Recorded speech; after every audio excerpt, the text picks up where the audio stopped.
नमस्कार साथियों, एनालाइजर में आपका स्वागत है। आज के इस वीडियो में हम बात करेंगे मानव अधिकार संरक्षण अधिनियम 1993 की। मानव अधिकार संरक्षण अधिनियम 1993 कोई अचानक से आया हुआ अधिनियम नहीं था। लगभग एक कहें तो 40 साल के लंबे समय के बाद, 45 साल के लंबे समय के बाद यह अधिनियम आता है। इस अधिनियम की शुरुआत यानी यह अधिनियम आएगा, यह चीज निश्चित हो गया था सन 1948 में, और ये अधिनियम आता है 8 जनवरी 1994 को। ठीक, 1948 में ऐसी क्या घटना घटी कि ऐसा अधिनियम आने के विषय में मैं कह रहा हूं कि एक चीजें जो शुरू हो गई थी 1948 से ही शुरू हो गई थी। अब एक छोटी सी कहानी समझने की कोशिश करते हैं या जानने की कोशिश करते हैं। आज के लगभग 10, 20, 25, 30 साल पीछे चले जाइए या 40 साल पीछे चले जाइए, 30 साल पीछे चले जाते हैं। 30 साल पीछे जाएंगे तो आप देखेंगे कि 30 साल पहले शिक्षा पर उतना ज्यादा जोर नहीं था। गवर्नमेंट का, सरकार का उतना शिक्षा पर जोर नहीं था कि बच्चों को शिक्षित किया जाए, ये किया जाए, वो किया जाए। हाँ, शिक्षा की योजनाएं चलती थी, स्कूल्स भी चलते थे, लेकिन उस प्रकार से फोकस होकर के प्राइमरी एजुकेशन को फोकस नहीं किया गया। प्राइमरी एजुकेशन को कब फोकस किया? तो जब सर्व शिक्षा अभियान आया या फिर राइट टू एजुकेशन आया, तब फोकस किया गया। तो क्या गवर्नमेंट जब भारत आजाद हुआ 1950 में, हमारा 26 जनवरी 1950 को संविधान लागू हो गया, तो तुरंत ही प्राइमरी चीजों पर, प्राइमरी एजुकेशन पर फोकस नहीं किया जा सकता था? बिल्कुल किया जा सकता था। लेकिन हम एजुकेशन पर फोकस कब करेंगे? जब हमारा पेट भरा हो, हमारे शरीर में कपड़ा हो, हमारे पास रहने की व्यवस्था हो। अगर कोई 8-9 साल का बच्चा है, अगर गवर्नमेंट उसको बोल दे कि 8 साल का बच्चा है, इस 8 साल के बच्चे को स्कूल आना ही आना है, लेकिन अगर उसके पास खाने की व्यवस्था नहीं होगी उसके घर में, या कहें कि वही 8 साल का बच्चा है जो कि कहीं दुकान में काम करेगा, रोड किनारे कोई ठेला में काम करेगा अपने पिता के साथ, तब उसके घर का जीवन वो चलेगा, तो क्या ये 8 साल का बच्चा कभी स्कूल आएगा? तो आप कहेंगे नहीं आएगा स्कूल, बिल्कुल नहीं आएगा स्कूल, क्योंकि उसको पहले अपना पेट देखना है। जब पेट भर जाएगा तो फिर कपड़ा देखेगा। इसीलिए रोटी, कपड़ा, मकान, 3 बुनियादी चीजों पर क्रम से भी आप देखेंगे तो सबसे पहले आपको रोटी की आवश्यकता होगी, उसके बाद कपड़े की, और फिर उसके बाद मकान की। तो जब राइट टू एजुकेशन आया तो गवर्नमेंट ने प्राइमरी एजुकेशन पे फोकस करना शुरू किया कि हमको प्राइमरी एजुकेशन पे फोकस करना चाहिए। सर्व शिक्षा अभियान के माध्यम से भी किया गवर्नमेंट ने हालांकि, लेकिन राइट टू एजुकेशन के बाद ये काफी चीजें बढ़ गई। मेरा पूरा कहानी बताने का मतलब ये है कि जब हम चीजों को कैसे निर्धारित करते हैं, जैसा हमारा संसाधन होता है उसी संसाधन के हिसाब से हम चीजों को निर्धारित करते हैं कि हमारे पास अगर संसाधन है, पैसा है, अगर हमारे पास 100 ही रुपए पैसा है मेरे पास, तो मैं फिर उसमें सबसे पहले तो मैं आटा लूंगा और नमक लूंगा। अगर मेरे पास पैसा बढ़ गया, 200 रुपए हो गया, तो फिर मैं कोई एक सब्जी ले लूंगा। अगर और पैसा बढ़ गया तो दाल ले लूंगा, और पैसा बढ़ गया तो पनीर ले लूंगा, और पैसा बढ़ गया तो मटन ले लूंगा, और पैसा बढ़ गया तो और महंगी महंगी चीजें ले लूंगा। लेकिन वो पैसा क्या है? एक्चुअल में एक संसाधन है। जितने संसाधन मेरे पास होंगे उसी संसाधन के हिसाब से मैं निर्धारित करूंगा कि किस प्रकार से चीजें बढ़नी चाहिए। इसका मतलब यह है कि अगर मैं बात करूं 1950 के आसपास, तो 1950 के आसपास अगर भारत की बात की जाए तो भारत कैसी स्थिति में था? भारत था एक गरीब देश की स्थिति में, बहुत ज्यादा गरीब देश की स्थिति में।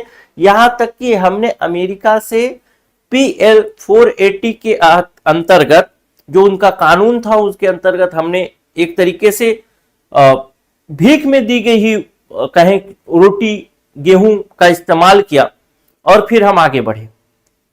लेकिन जब उस समय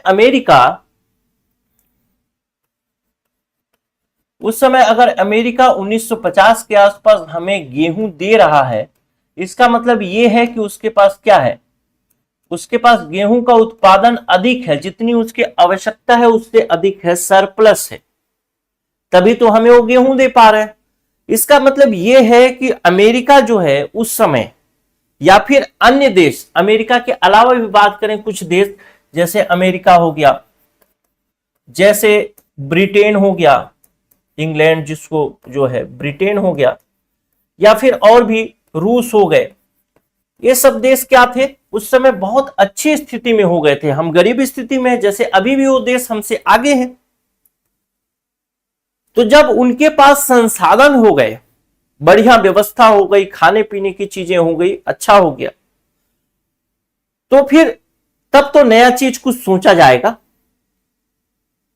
आपको पता होगा कि संयुक्त राष्ट्र महासभा बन चुका था 1948 से पहले, संयुक्त राष्ट्र संघ बन चुका था, उसके अंतर्गत महासभा बन चुका था, बहुत सारे राष्ट्रों का संघ था। तो उस राष्ट्र में बहुत सारे ऐसे देश थे जो क्या थे, संपन्न थे, यानी उनके पास संसाधन तो थे ही थे। जब संसाधन होंगे तो और भी चीजों पर सोचना शुरू करेंगे। जब आपका पेट भरा होगा तभी आप एक अच्छा कविता लिख सकते हैं, यानी आपके पास संसाधन होंगे तभी तो आप कविता लिख सकते हैं, नहीं तो नहीं लिख सकते। तो उसी क्रम में जो बाकी के संपन्न देश थे, वो संपन्न देश जो संयुक्त राष्ट्र संघ है उसमें तो सभी प्रकार के देश थे, भारत भी था। तो उसमें जो संपन्न देश है, वो संपन्न देशों का ये विचार आया कि भाई अभी जैसे हमारे विचार आते हैं, अभी अगर मान ले आज के आप 40 साल पहले चले जाएं, तो 40 साल पहले आपके क्षेत्र का जो दरोगा होता था, वो दरोगा बहुत पावरफुल होता था, बहुत पावरफुल होता था। अभी भी पावर है उसके, लेकिन उस समय बहुत पावरफुल होता था। किसी को भी पकड़ ले और बंद कर दे, पीट दे, मार दे। आज तो जगह जगह मीडिया हो गया। मीडिया भी कैसे आया, जब संपन्नता आई होगी तब तो उस क्षेत्र के लोग मीडिया में आए होंगे। लेकिन अब ये चीज नहीं है, दरोगा ऐसा संभव तो नहीं कर सकता, करते भी है लेकिन बहुत डर डर के करते हैं। तो जब इन लोगों के पास, संपन्न देशों के पास पूरे संसाधन हो गए, तो ये संपन्न देश सोचे भाई कुछ तो सोचा जाए। तो सोचना शुरू किया कि सभी लोगों को खाने पीने की व्यवस्था तो होनी ही चाहिए, और खाने पीने की व्यवस्था कौन करे, सरकार करे। सभी लोगों को कपड़ा तो मिलना ही चाहिए, कपड़े की व्यवस्था कौन करे, सरकार करे। सभी को मकान मिलना चाहिए, मकान की व्यवस्था कौन करे, सरकार करे। व्यक्ति को स्वतंत्रता से जीने का अधिकार चाहिए, व्यक्ति को समानता से जीने का अधिकार चाहिए, उसकी व्यवस्था कौन करे, सरकार करे। ये सब चीजें ये देश सोचना शुरू किए, और जब ये सब देश इसके विषय में सोचना शुरू किए तो इनके मन में एक विचार आया कि भाई एक तरीके से मानव, हम लोग सब क्या है, इन देश का कहना क्या था कि हम सब क्या है, मानव है। तो मानव के कुछ क्या होने चाहिए, अधिकार होने चाहिए, मूलभूत अधिकार होने चाहिए, जो कि हमें एक मानव बनाए रखने के लिए आवश्यक है। जैसे पता चला मैं चल रहा हूं, कोई आके मेरे को चाकू मार दिया, तो मैं तो बड़ा डरा डरा रहूंगा ना। अभी तो कम से कम इतनी वो है कि भाई कोई बगल वाला मेरे को चाकू नहीं मारेगा, नहीं तो पहले तो ये कबीले वाले रहते थे, घूम देते थे और निकल लेते थे। ठीक, तो मानव के पास क्या होना चाहिए, कुछ न कुछ अधिकार होने चाहिए, और हर मानव के पास होना चाहिए, हर मनुष्य के पास। जैसे गरिमापूर्ण जीवन जिए, जैसे स्वतंत्रता से जीवन जिए, जैसे उसको खाने पीने की समस्या ना हो, उसको भोजन की समस्या ना हो, ऐसे कुछ अधिकार होने चाहिए। अब पहले क्या होता था, पहले मान लेते हैं कोई व्यक्ति है जो कि अभी जेल में डाल दिया किसी व्यक्ति को, तो क्या उससे आप खाना छीन लेंगे, आप उसको खाना नहीं देंगे, खाना देना पड़ेगा। क्यों, क्योंकि उसका मूलभूत अधिकार है, मानव अधिकार है कि उसको खाना मिलना चाहिए। ठीक, तो ऐसे जो देश थे उनके मन में आया कि भाई इस प्रकार से एक व्यवस्था होनी चाहिए कि हर एक जो पृथ्वी पर जितने भी लोग जीव हैं, जो मानव हैं, उनके अधिकार होने चाहिए। और उन मानव, इसी को मिलाकर के कहा दिया गया मानव का अधिकार यानी मानवाधिकार। ठीक, तो मानव अधिकार का कंसेप्ट कैसे आया? तो मानव अधिकार का कंसेप्ट ऐसे आया कि जब विश्व के देश संपन्न होने लगे तो अपना जो भी रोटी कपड़ा मकान था वो संसाधन पूरे करने लगे, वो संपन्नता की स्थिति में आए, तो उनके मन में विचार आया कि भाई हम तो संपन्न हैं, लेकिन रोड किनारे जो एक मान लेते हैं कोई ठंड में ठिठुर करके मर जा रहा है, तो उसको भी नहीं मरना चाहिए। जैसे अभी की स्थिति में क्या है, अब बड़े बड़े शहरों में देखें, ठीक, बड़े बड़े शहरों में आप देखेंगे, छोटे मोटे शहरों में भी आप आने लगे कि लोग जानवरों के अधिकार की भी बात करने लगे। जैसे कुत्ते को आप नहीं मार सकते, गाय को आप नहीं मार सकते, जो भी है अलग है, वो तो साला अलग मुद्दा हो जाएगा। ठीक, जो भी जानवर है उसको नहीं मार सकते, यानी उनके भी कुछ अधिकार हैं। अगर आप जानवरों को रख रहे हैं तो उसके लिए भी आपको वैसे कुछ अधिकार होंगे, जानवर के अधिकार, उसको जानवर अधिकार बोलेंगे। वैसे अधिकार तो उनको देने ही है। जैसे आप मुर्गी पालन भी कर रहे हैं तो आपके पास आ जाएंगे, मुर्गी पालन जब आप करने लगेंगे तो आपको एक संस्था है पेटा। ये पेटा क्या करता है, एनिमल से संबंधित जो भी चीजें होती हैं उससे संबंधित ये भारत सरकार का संगठन है, ये आ जाएगा और बोलेगा कि भाई आपको मुर्गी को अच्छे से रखना चाहिए, बकरे को अच्छे से रखना चाहिए। तो जैसे जैसे संपन्नता बढ़ती जा रही है वैसे वैसे पहले कोई जानवर के अधिकार की बात करता क्या? नहीं करता, बिल्कुल नहीं करता। अरे पहले अपना पेट भरे, बकरे को मार के, हिरण को मार के अपना पेट भर रहे, तो अभी जानवर के अधिकार की बात होने लगी। अब हो सकता है कुछ दिनों के बाद बिच्छू के अधिकार की बात हो, सांप के अधिकार की बात हो, और हो ही रही है। इसीलिए तो आप देखेंगे शहर शहर में, गांव में तो मार देते हैं, शहर में देखेंगे तो आप रेस्क्यू टीम को फोन करेंगे, वो आएगा, फिर आपका सांप पकड़ के ले जाएगा। मत मारो कहते हैं, वो जीव है, उस पर्यावरण संरक्षण में काम आ रहा है, उसको ले जाएगा कहीं, छोड़ देगा। तो उनके अधिकारों की भी बात हो रही है थोड़ी सी। ठीक, तो ऐसे अधिकारों की बात होने लगी। और जब ऐसे अधिकारों की बात होने लगी तो सन आता है 1948 का। और 1948 में भी अगर आप डेट याद रखना चाहें तो डेट महत्वपूर्ण भी है। अगर डेट याद रखना चाहें तो वो था 10 दिसंबर 1948। 10 दिसंबर 1948 कुछ याद आ रहा है क्या? मानव अधिकार, वैश्विक मानव अधिकार दिवस के रूप में इसको मनाया जाता है। आपसे एक प्रश्न यहां से पूछ सकता है कि मानव अधिकार दिवस कब मनाया जाता है, तो आप कहेंगे 10 दिसंबर 1948। अब ये बात तो हो गई कि 10 दिसंबर 1948 को मनाया जाता है, लेकिन क्यों मनाया जाता है 10 दिसंबर 1948? तो 10 दिसंबर 1948 को जो संयुक्त राष्ट्र संघ है, संयुक्त राष्ट्र संघ, संयुक्त राष्ट्र संघ के अंतर्गत जो महासभा है, महासभा मतलब इसमें संयुक्त राष्ट्र महासभा इसको बोल सकते हैं, एक तरीके से लोगों का समूह, राज्य देशों का समूह, वो समूह वाले सब इस महासभा में आते हैं। तो संयुक्त राष्ट्र महासभा ने एक मीटिंग बुलाई और उस मीटिंग में एक कहे प्रस्ताव रखा। उस प्रस्ताव को कहा जाता है universal declaration of human right, और अगर उसको हिंदी में बोलें तो आप बोलेंगे मानव अधिकार के लिए सार्वभौम घोषणा पत्र। यह घोषणा पत्र 1948 में इसी महासभा के द्वारा लाया गया। मानव अधिकार के लिए सार्वभौम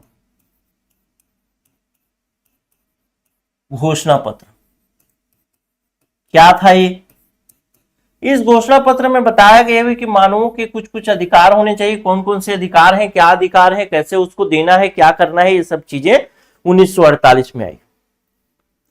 अब 1948 में आ गया अब भारत भी उस समय संयुक्त राष्ट्र महासभा में मीटिंग में पहुंचा।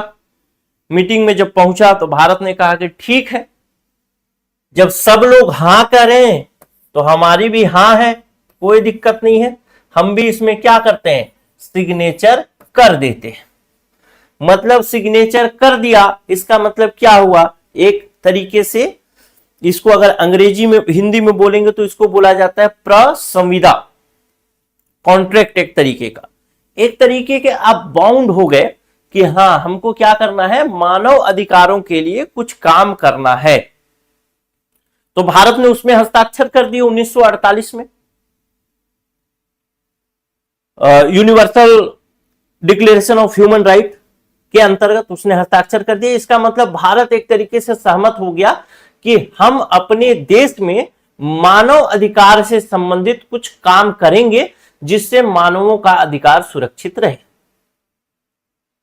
ये तो था सन 1948। अब इसी प्रकार का एक और मीटिंग होता है और एक और घोषणा पत्र आता है जिसको कहा जाता है international covenant on civil and political right. अगर आप लिखना चाहें तो लिख लीजिएगा, जरूर लिखिएगा, हिंदी में लिख लीजिए, international covenant of civil and political rights. और ये आता है 1966 में।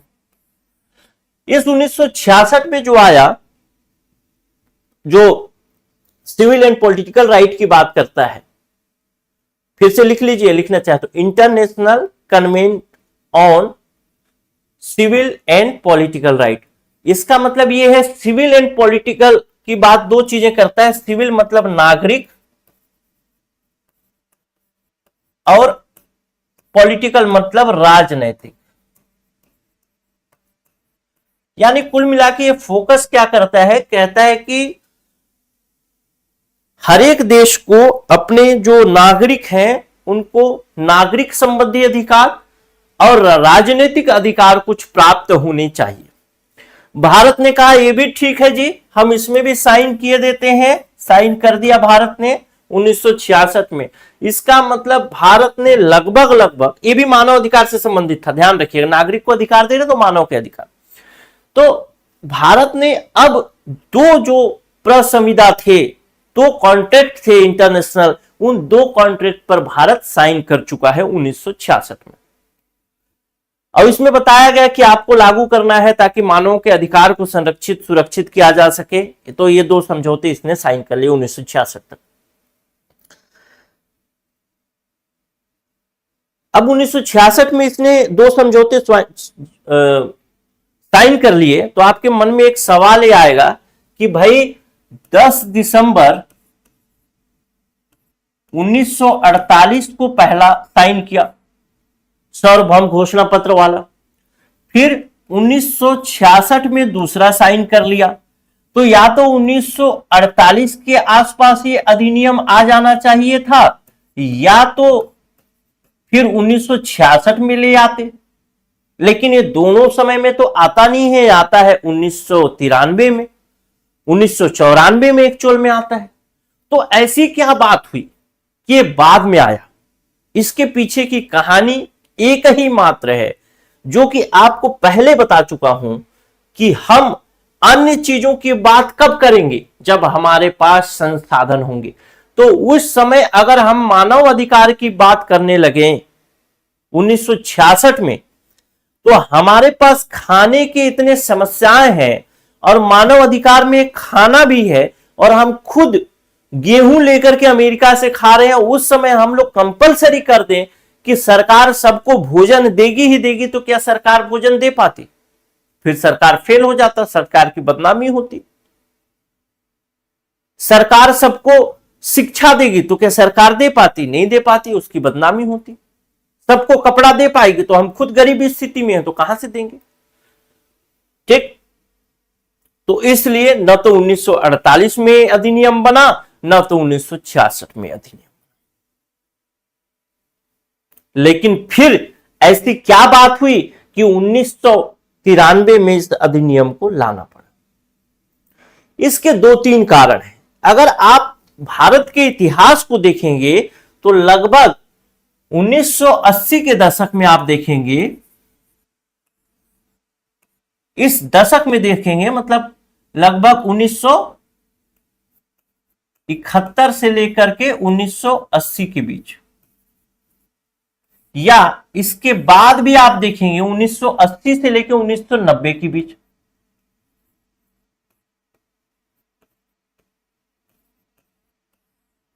इन 20 सालों को अगर आप देखें, इन 20 वर्षों के बीच की चीजें अगर देखें तो आप देखेंगे कि इस समय लोगों को पुलिस हिरासत में लिया जाता था, उनके साथ बड़ा अमानवीय व्यवहार किया जाता था, इतना मारते थे कि आदमी मर जाता था।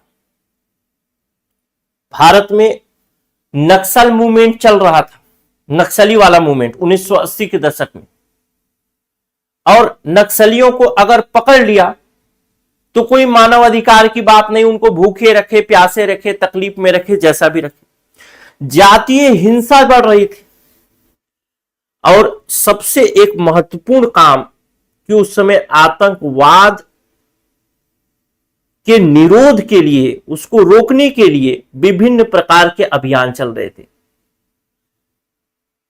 तो चाहे पुलिस हिरासत हो, चाहे नक्सलियों को पकड़ना हो, या जातीय हिंसा की बात हो, या फिर आतंकवाद विरोधी जो नियम चल रहे थे, निरोध यानी रोकने के लिए जो नियम चल रहे थे, वो नियम किसी न किसी प्रकार से हर दिन आप देखते न्यूज़पेपर में क्या होता था, न्यूज़पेपर में आ जाता था कि भाई बस्तर में इतने लोगों को पुलिस ने पकड़ा और वो अब उनको जो पुलिस हिरासत में रखा उनकी मृत्यु हो गई, नक्सलियों को पकड़ा उनकी मृत्यु हो गई।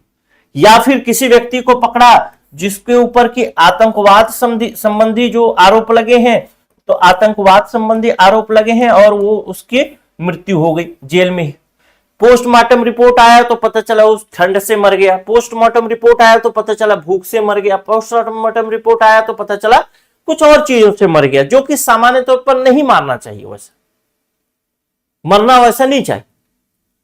सरकार रोज यही न्यूज देखती थी, रोज यही न्यूज देखती थी। जब न्यूज भारत में छपेगा तो कहीं ना कहीं वो विदेश में भी तो छपेगा। अभी कुछ दिन पहले की बात है, आप लोग देखे होंगे या समझे होंगे, एक पत्रकार था बस्तर का, बहुत अच्छा पत्रकार था। उस पत्रकार को मार करके सेप्टिक टैंक में डाल दिया गया। 2-3 दिन के बाद पता चला कि भाई उसकी लाश निकाली गई सेप्टिक टैंक से, पत्रकार मारा गया। छत्तीसगढ़ के न्यूज चैनल में छाया रहा, भारत के न्यूज चैनल में छाया रहा, यहां तक कि जो इंटरनेशनल मीडिया थी उसने भी उस न्यूज को छापा। इसका मतलब क्या है? इसका मतलब अगर ऐसे न्यूज बार बार छपते रहें भारत सरकार की तरफ से, मतलब भारत के ऐसे ऐसे न्यूज बार बार छपे, मान लेता हूं कि एक दिन में, महीने में 8 न्यूज ऐसे छप गए जो कि पत्रकारों से हत्या से संबंधित है, 15 न्यूज छप गए दूसरे महीने में, 15 न्यूज छप गए तीसरे महीने में, फिर मान लो 18 न्यूज छप गए चौथे महीने में। तो अगर इसको पढ़ा तो क्या लगेगा आपको? आपको यही लगेगा कि भारत में पत्रकार जो है सुरक्षित नहीं। उसी प्रकार से मानव अधिकार से संबंधित, मानवों के अधिकारों से संबंधित जो हनन के मामले थे वो भी हमेशा न्यूज़पेपर में आते रहते थे। और न्यूज़पेपर में एक चीज और भी आता था कि भारत सरकार ने जब 1948 में इस पर साइन कर दिया है या 1966 में साइन किया और कहा है कि नहीं हम मानव अधिकार से संबंधित कानून लाएंगे, मानव के अधिकारों की रक्षा होगी। 1966 मतलब international covenant on civil and political rights. तो फिर भारत सरकार ऐसा अधिनियम क्यों नहीं ला रही है? ये बार बार उठता था, बार बार उठता था, ठीक। तो ये बार बार उठता रहा। तो क्या, तो इससे क्या हुई? ये सब चीजें हुई तो भारत सरकार थोड़ी क्या हो गई? मजबूर हो गई। जब मजबूर हुए तो भारत सरकार ने सोचना शुरू किया कि भाई इस प्रकार का हमको अधिनियम अब ले आना चाहिए, बहुत अति हो जा रहा है, जंगल राज टाइप का हो जा रहा है चीज, तो इस प्रकार के अधिनियम ले लाने चाहिए।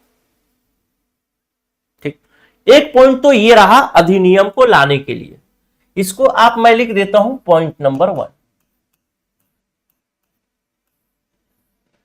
अब एक और पॉइंट देखते हैं जिसको हम देखेंगे पॉइंट नंबर 2।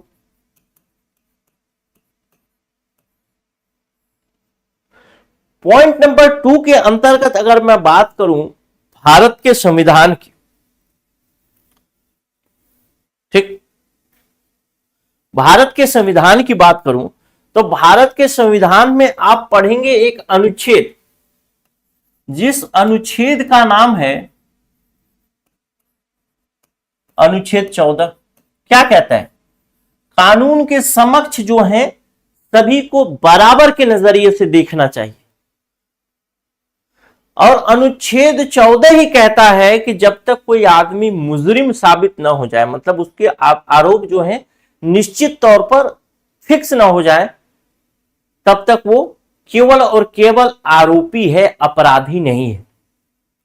अपराधी मतलब अब फिक्स हो गया कि अपराध उसी ने किया है, साबित हो गया। आरोपी मतलब केवल उस पर आरोप लगे।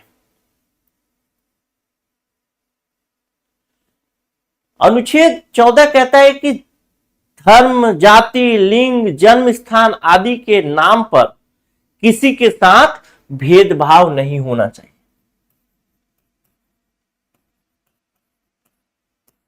भेदभाव नहीं होना चाहिए। लेकिन अगर मानव अधिकार नहीं है, पुलिस हिरासत में अगर एक ही जाति के लोगों को टारगेट करके मारा जा रहा है, मान लेते हैं पुलिस स्टेशन जो है, उस स्टेशन में जो जाति के लोग हैं वो ब्राह्मण है, मतलब इसमें जो भी पुलिस वाले हैं वो लगभग ब्राह्मण हैं, और इसके अंदर अगर मैं कहूं कि शूद्रों को मारा जाए, यानी पुलिस हिरासत में जा रहे हैं शूद्र और मर जा रहे हैं, इसका मतलब क्या हुआ? एक हिसाब से उन शूद्रों के साथ क्या हो रहा है? भेदभाव हो रहा है। या वैश्यों को मारा जाए तो भी भेदभाव हो रहा है, एक अलग जाति के लोगों को मारा जा रहा है, मतलब भेदभाव हो रहा है। इसका मतलब भारतीय संविधान के अनुच्छेद 14 में मौलिक अधिकार के अंतर्गत जो हम अधिकार दिए हैं, भेदभाव के विरुद्ध अधिकार, या फिर विधि के समान संरक्षण की बात कर रहे हैं, भेदभाव नहीं, विधि के समान संरक्षण की, विधि के सामने संरक्षण की बात कर रहे हैं, यानी कानून सबके लिए बराबर है। तो ये तो कानून बराबर ही नहीं है, एक जाति के लोगों को मार दिया जा रहा है, एक जाति के लोग बच जा रहे हैं, उनको अलग तरीके से कानून के द्वारा ट्रीट किया जा रहा है। ठीक, ध्यान रखिएगा, ये मैंने गलती से आपको बोल दिया कि ये लिंग, धर्म, जाति, स्थान वाला है, ये एक वो है, क्या तो बोल रहा था मैं, हाँ, जो भी है छोड़िए, अनुच्छेद 14 देख लीजिएगा जो भी। ठीक, फिर अनुच्छेद 19। अनुच्छेद 19 मैं इसमें भूल रहा हूं एक्चुअल में, ये तो मेरे ख्याल से या तो ये हाँ वही है जो मैंने बताया, ठीक वही बताया। अनुच्छेद 19 कहता है कि अभिव्यक्ति की आजादी, लेकिन जैसे ही अभिव्यक्ति की आजादी हो रही है, वैसे ही अभिव्यक्ति कोई कर रहा है, वैसे ही उसको मार दिया जा रहा है, उसके मानव अधिकार को छीन लिया जा रहा है। या अनुच्छेद 21 देख लीजिए, कहता है गरिमापूर्ण जीवन जीने का अधिकार, प्राण एवं दैहिक स्वतंत्रता जिसको बोलते हैं, उसी में गरिमापूर्ण जीवन जीने का अधिकार, ये भी तो छीना ही जा रहा है मानव अधिकार न होने की वजह से। तो इसको भी गवर्नमेंट को पूरा करना था, लेकिन ये त्वरित कारण तो नहीं था। ये अधिकार तो हमको कब मिले थे? जब हमारा संविधान लागू हुआ 1950 में, तभी ये अधिकार हमको मिल गए थे। तो इसका इस कारण से तो नहीं था, लेकिन ये क्या कारण था? एक तरीके से कहूं तो सहायक कारण तो था ही मानव अधिकार संरक्षण अधिनियम को लाने के पीछे, लेकिन महत्वपूर्ण कारण तो ये था पॉइंट नंबर 1, जिसमें कि बहुत सारे जातीय हिंसा, पुलिस उसमें मारा जाना और ये न्यूज का चलना, ये सब चीजें बहुत प्रभावित करी भारत सरकार। और क्या जरूरी था और क्या कारण था? एक सबसे महत्वपूर्ण कारण जो था जिसको हम लिखेंगे पॉइंट नंबर 3। अब आप थोड़ा सा पृष्ठभूमि समझ गए हैं कि 1980 से लेकर के 1990 में बहुत सारे जातीय हिंसा मतलब मानव अधिकार का उल्लंघन हो रहा है। और ये मानव अधिकार उस समय तक कौन से मानव अधिकार होंगे, यानी कौन से मानव अधिकार का उल्लंघन हो रहा है? तो या तो जो 1948 में हमने साइन किया है या तो 1966 में साइन किया है, उसी के अनुसार उस समय मानव अधिकार डिसाइड होते थे। क्योंकि हमारा अधिनियम तो 1993 में आया है, ये उससे पहले की बात है। तो उस समय मानव अधिकार क्या माने जाएंगे, क्या माने नहीं जाएंगे, वो यही इसी में जो चीजें लिखी गई थी उसी को न्यूज़पेपर में छाप दिया जाता था। ठीक, तो यहां तक ये पता चला कि भाई इस समय मानव अधिकार का उल्लंघन हो रहा है। लेकिन एक महत्वपूर्ण बात और होती है,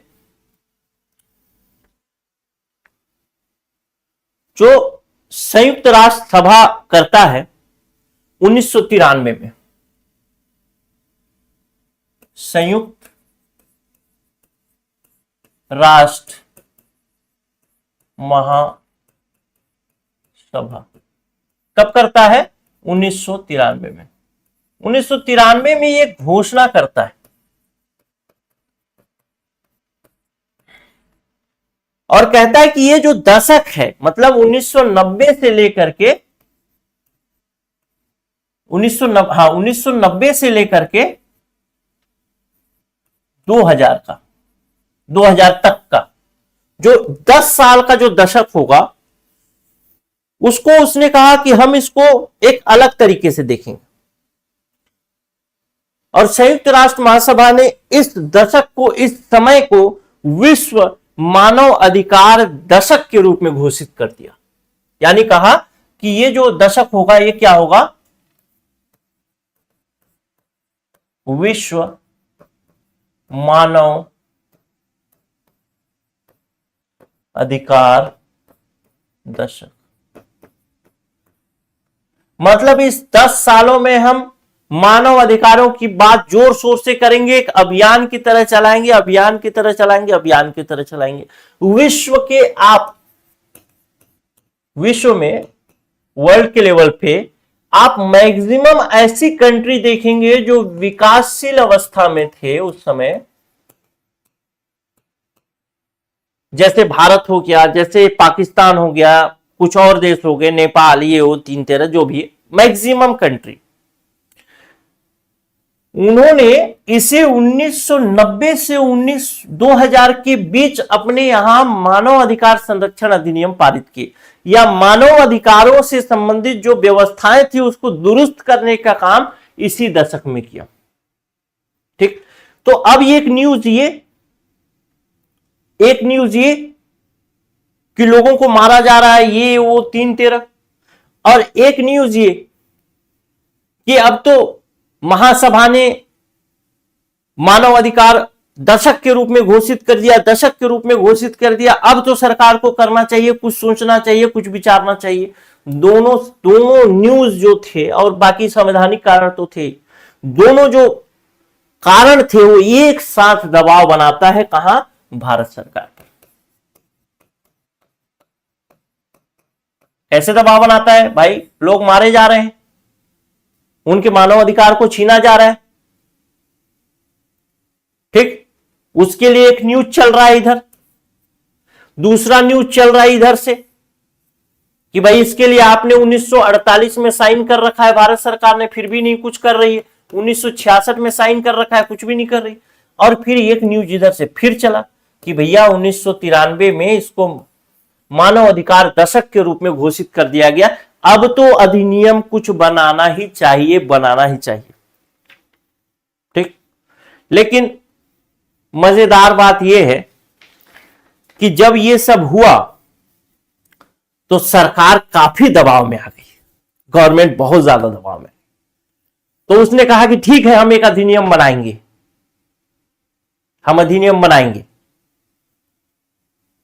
लेकिन अधिनियम कोई कैसे बनेगा? अधिनियम बनने के लिए भारत में व्यवस्था है, केंद्र सरकार कोई अधिनियम बनाएगी तो उस अधिनियम को पहले लोकसभा में पेश करना पड़ेगा, फिर राज्यसभा में पेश करना पड़ेगा, फिर उसको राष्ट्रपति साइन करेंगे।